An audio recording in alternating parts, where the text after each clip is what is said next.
And so tonight, in the spirit of good people, I'm going to share three things. Number one, I'm going to share my top market insights for 2025 as a real estate investor. Then I'm going to share my top 6 recommendations on how to supercharge your portfolio with syndication. And lastly, I passed out my super syndication checklist. And so I'll cover that if we have time. But let's start off with the market realities. So let's start off with the baseline. So, reality number one in 2025. If you're an investor just starting 2025, here's the reality: it is very hard to achieve meaningful cash flow, right? It's very hard to achieve meaningful cash flow, any cash flow. Like breaking even, that would be amazing, especially with single family or even small multifamily. It's just too tough. Why? I mean, interest rates are crazy, uncertain, rising OpEx, right? Insurance costs are insane, right? And just market forces. There's been so much new supply built, right? So for a variety of different reasons, it's really tough to be able to actually cash flow, and that's especially the case if you're investing in in California. In California, it's really tough. That's why a lot of people start out of state. Who's ever done out of state investing? Out of state investing. It's like the way people start because that's how you can find deals that have cash flow. But today, in a moment, I'm going to talk about how you can achieve cash flow right now this year if you syndicate in California, in Sacramento, and also if you can begin to change your real estate mindset.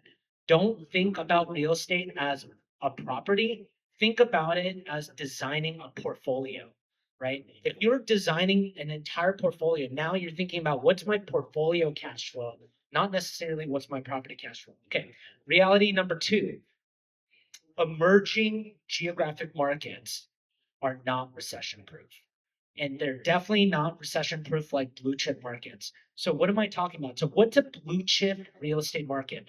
A blue chip stock is like, Coca-Cola stock, right? Google stock. So a blue chip real estate stock is like Palo Alto, Berkeley, or Davis, right? Or somewhere in the Bay, right? Emerging markets, that would be, or like growth stocks or growth markets, that would be like Fresno, Stockton, Bakersfield, right? Not blue chip. And the reality is, or like other states like Arizona or Arkansas or whatever, emerging markets, very sensitive to market conditions. So everyone who is, if you're in those markets right now, you're feeling the pain, right? With this situation, you're seeing your property value go down on Zillow every single week, and you're like, what the heck, right? And so, but if you're in a blue chip market, like in Davis, my property values in Davis have gone up this year. They went up last year, and they're projected to go up again 10% this next year, right? And so it's same with the Bay Area. It's not going up 10%, but like still, it's not going down. It's still going up 1 or 2%. And here's why this is important. We have to remember, why are we in real estate in the first place, right?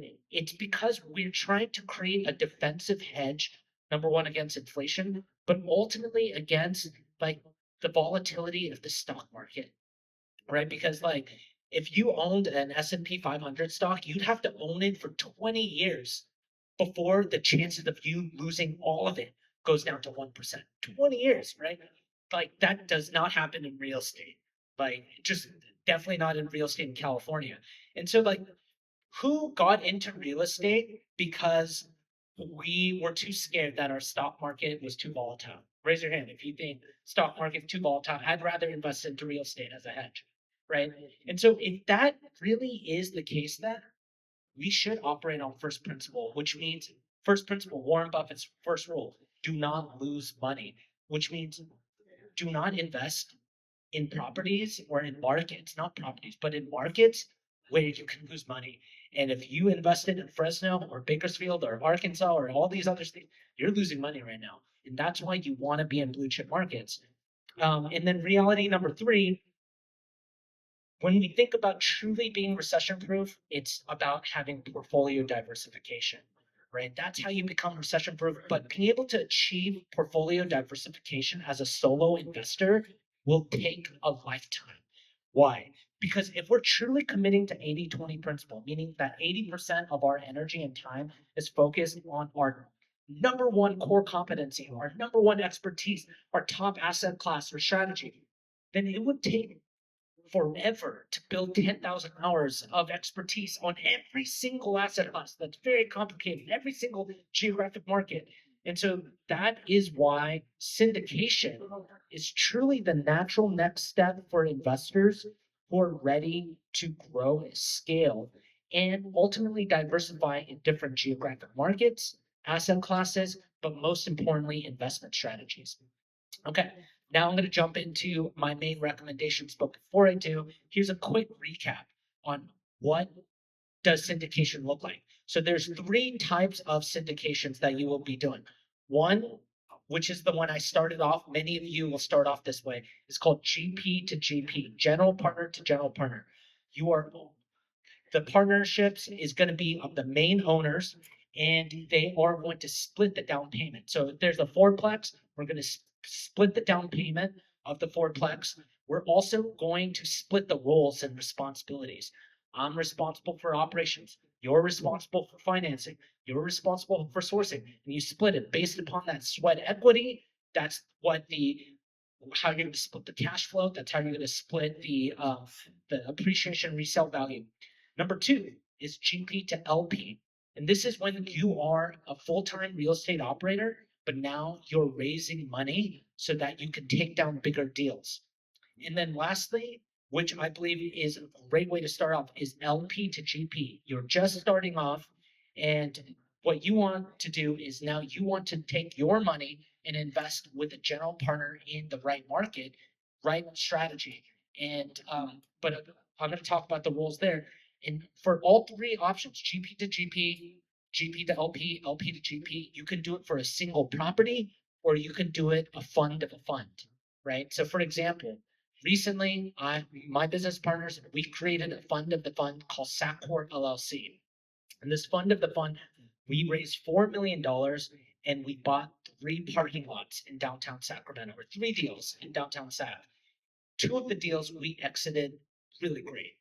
One of the deals didn't exit yet, but because it's a fund, all three were in the portfolio.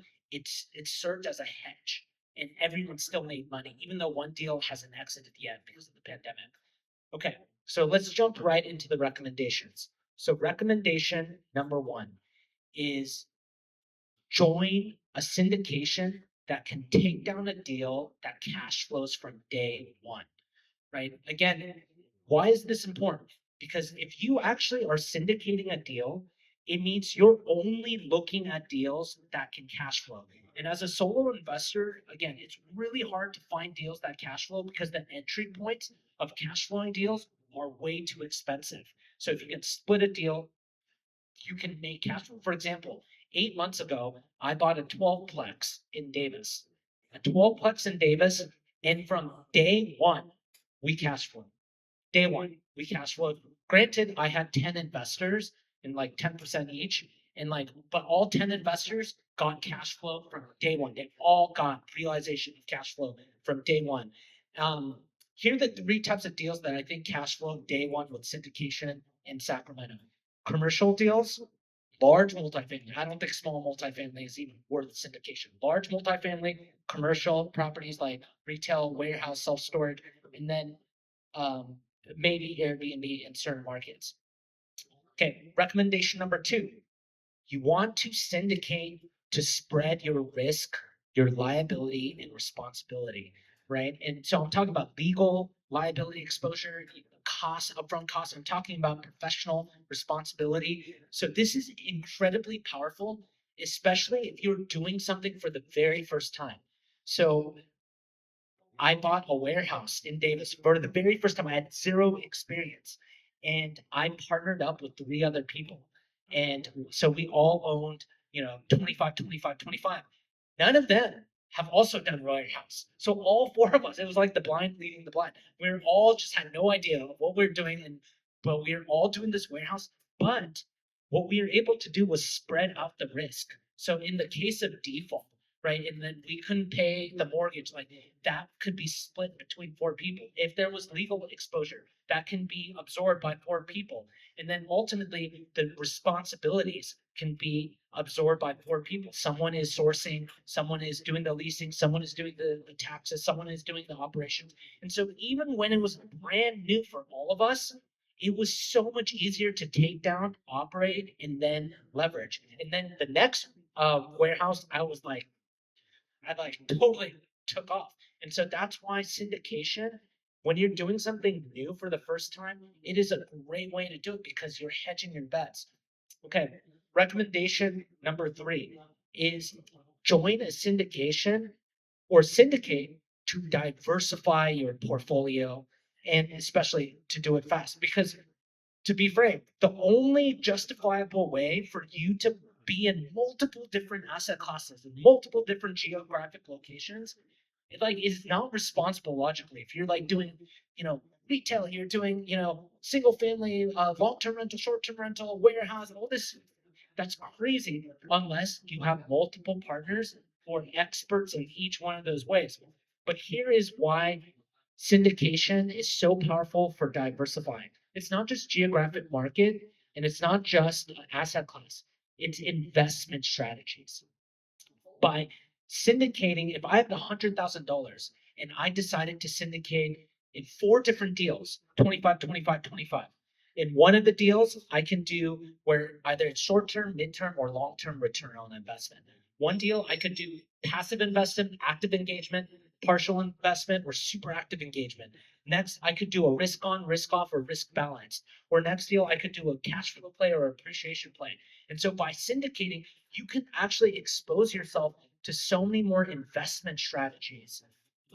Whether if you, unlike if you're doing it solo. And next, rule number 4: if you want to scale your portfolio fast, I mean like rapid scale without compromising quality, syndication is great because especially if you're a full-time operator, like this is the natural next step of you doing what you do best, but now you're leveraging other people's money, other people's experience and technical skills. And the reality is, right now in 2025, all commercial deals I've seen that I've been a part of, down payment is 30, 40%. That's a big down payment, right? And so if you have to pay the 30, 40% yourself, that's not an efficient use of your equity, right? So if you could split that equity down payment among, here's the 4 best ways: 50-50, right? So instead of doing the full down payment myself, you and I, we're going to go 50-50 on the down payment, or we're going to go 25, 25, 25, or we're going to go 10, 10, 10, where 10 people are getting 10% each. So that is the most typical syndications in Sacramento. And so with that, almost done. So question, and I posed this question to some of you already. Imagine if you only had $100,000 to invest in 2025. Would you want to invest all that 100,000 in just one deal in like a pretty crappy market, or would you rather put that one deal, go 50-50 with me in 2 markets, or go 25, 25, 25 in 4 different markets? Right? That's how you diversify, and especially if you're working with proven operators. Recommendation number 5: syndicate so that you can get in blue chip markets. What do I mean by blue chip markets? I'm talking about, again, the Palo Altos, right? So that's Davis, that's El Dorado Hills, right? That's Folsom, that's downtown Sac. These are property values that will always go up and there's downside protection. And by syndicating, you can actually afford taking these deals down and you are operating on first principles, which means if you invest in this market, you likely not lose money. And I will tell you, when I started real estate, I owned a lot of property in Fresno, Modesto, and Bakersfield. And it was a pain in the ass. And I will tell you, it was just as risky as like owning Tesla stock, right? It was like, and if my real estate is just as risky as Tesla stock, why am I doing real estate, right? And then the final rule is when you are doing syndications, do all of the models. So there's literally 6 different ways of syndicating. So it's not, definitely do everything you could possibly do as a solo investor, but also do the GPGP, the GPLP, the LPGP. And that's how you really develop a diversified portfolio and achieve a lot of different return profiles. Most importantly, like if you are just getting started and you have who has like another full-time job in addition to real estate. Like real estate, just your side hustle. Okay. So especially for you all, like the way that it has been recommended is it's phase one. If you have a full-time job, 80% of your time should be focused on like your full-time job, right? And so it's a great way for you to start off as a limited partner first. Partner up with a general partner who knows what they're doing, that's trustworthy. I'm gonna cover what it means to like work with a general partner though. Like, because you need to do the due diligence. You need to be able to trust them. Are they lying to your face? Obviously, that's not good. They need a proven track record and you need time. Usually it takes 3-4 years of building a relationship before you like decide to get into a marriage with them, right? Business wise. Right. But the idea is that's a great phase one. Then phase two, after you've done LPGP and you learned on their dime, you literally learned on their dime. Now it's time for you to be the GP, either UGP solo or UGP GP, and then GP LP, and then ultimately at the end of your life, you ultimately end up being LP GP again because it's called the golden age portfolio. I have 37 investors, and I have 10 investors that are in their 70s, and all of them started off as like full-time real estate people. Now they're only involved as limited partners because as a limited partner you have zero legal exposure, you have zero professional responsibilities, and the return on the deals are like just as good as being a GP. So if you can, your returns are just as good as like a GP, but you have zero responsibility and zero legal liability exposure. Like that's like the way to go. You just get a distribution check. That is the definition of passive income. So that covers today's talk. And I think we're going to do questions. But before I do questions, I did want to cover this checklist. So this checklist is there's two sides. One is the if you're starting off as an LP syndicating with a GP, and second is the checklist for GP syndicating with GP or LP. I'm gonna just cover the if you're an LP and you're like, hey, you know what? I do want to invest with like a general partner. You still have job description. You need to understand how to analyze a deal, right? So what's your deal criteria? So I wrote out my 7-point deal criteria.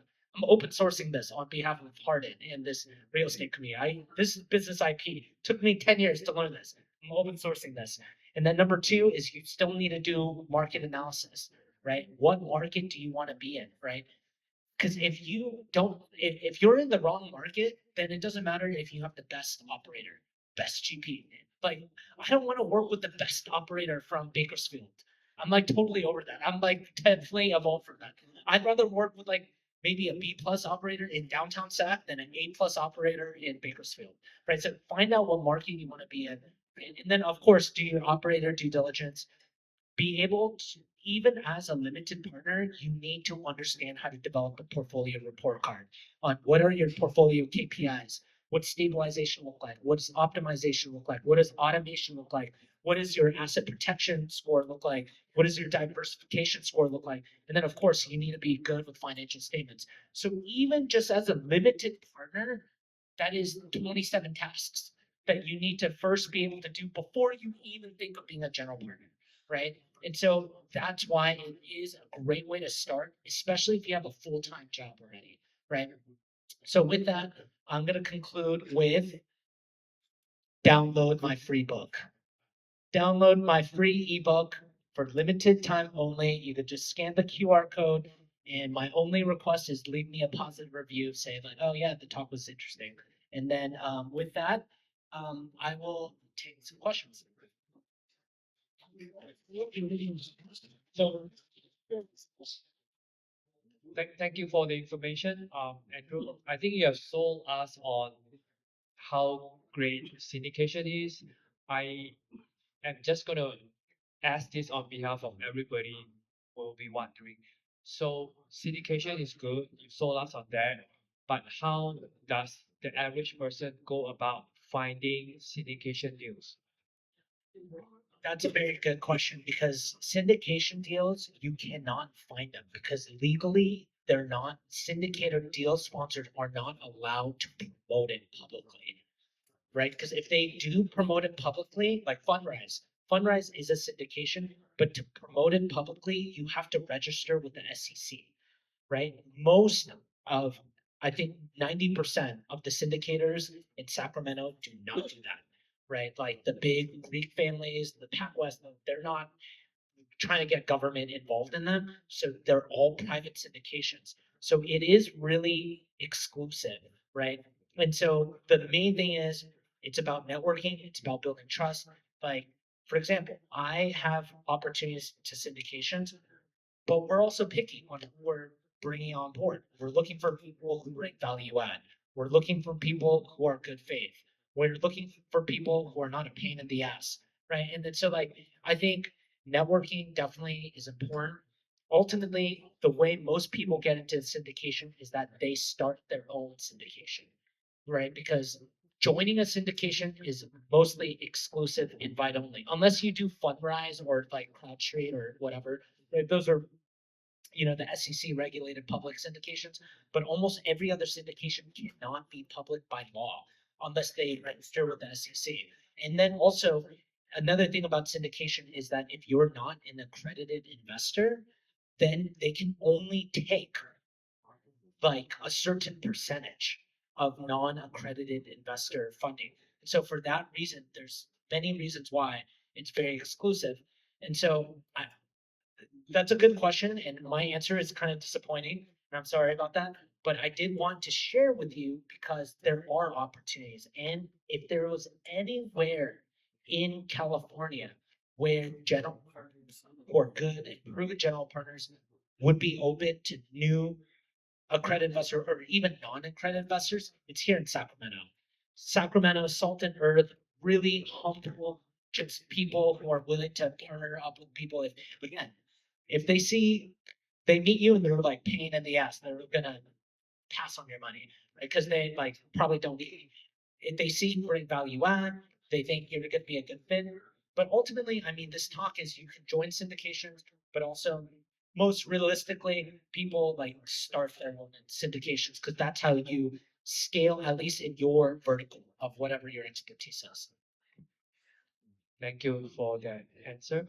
So, uh, the one of our objectives that we have been talking about in the meetups here is that ultimately, Harden, we want to um, do syndications. We want to provide this syndication. Here now we are learning from Andrew.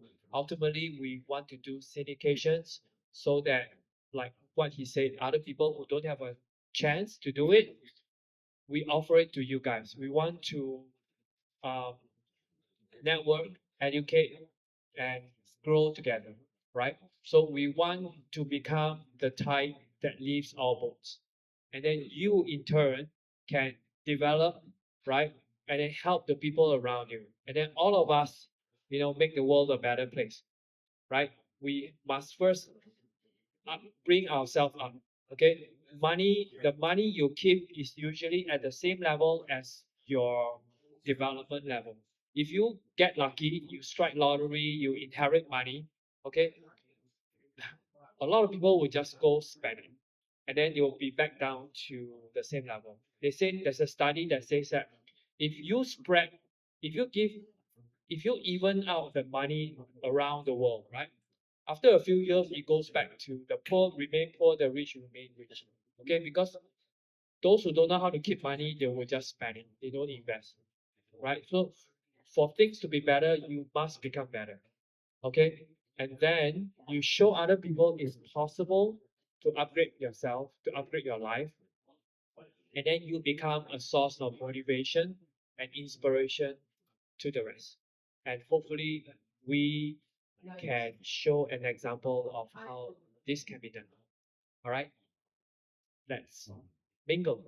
All right, thank you for We're going to turn off the microphones because the music is beginning and we want to respect the venue. We certainly want to patronize the venue. If you didn't get food or drinks yet, feel free.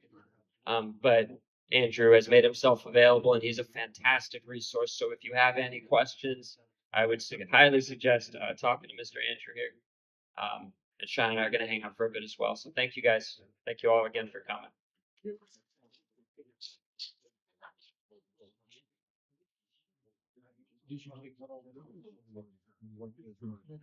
So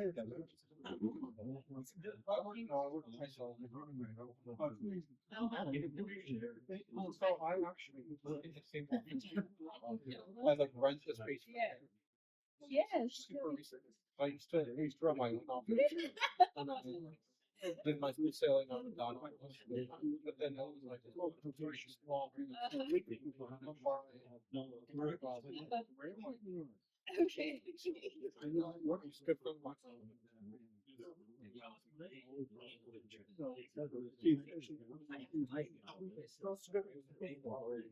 Yeah, I mean, I do it like I just find a property and usually I call my favorite neighbor, the people I know most. So what's your investment name? Oh, he says I have an investment. So, okay, so I'll just get your number and then I'll just call you next time I have to do this.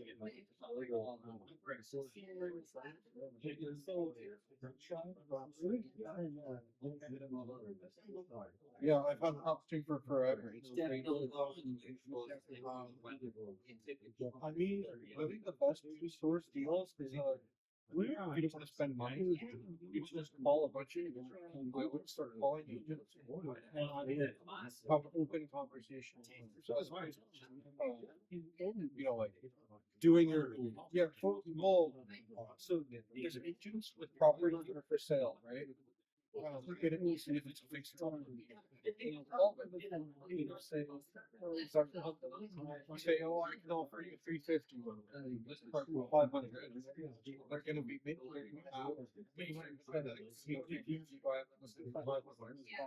So you have to kind of approach it more from a friendly thing. Like, I'm the neighborhood investor. I'm just looking for a good home. No, I want to rejuvenate it. And